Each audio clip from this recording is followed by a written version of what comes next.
भावभक्तीचा भंडारा आणि फुलांची उधळण करीत श्री क्षेत्र आदमापूरमध्ये सद्गुरू बाळूमामांचा जन्मोत्सव संपन्न। श्री क्षेत्र आदमापूर येथे बाळूमामाच्या नावानं चांगभलचा गजर करीत भंडाराची मुक्त उधळण करून फुलांच्या वर्षावानं बाळूमामांचा जन्मोत्सव संपन्न झाला। जगाचा मालक जन्माला आला, समद्या दुनियेचा उद्धार झाला अशी श्रद्धाळू भावना व्यक्त करीत हजारो भाविकांनी या जन्मोत्सव सोहळ्यात सहभाग दर्शवला।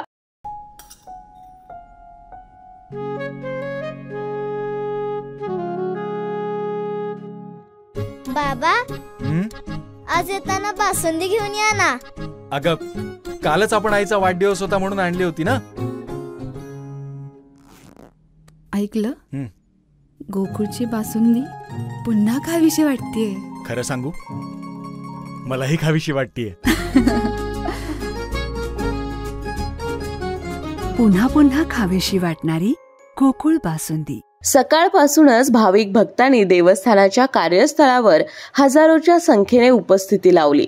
दुपारी 4:23 जन्म सोहळा संपन्न झाला।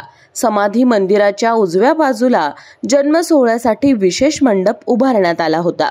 फुलांनी सजवलेल्या या मंडपात मध्यभागी जन्म सोहळा पार पडला।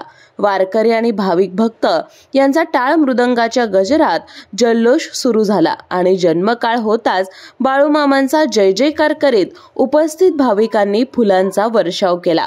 अनेक महिला पुढे सरसावून पाळणा गाऊ लागल्या। देवस्थान प्रशासनाने स्वयंसेवकांमार्फत गर्दीवर नियंत्रण ठेवण्याचा प्रयत्न केला।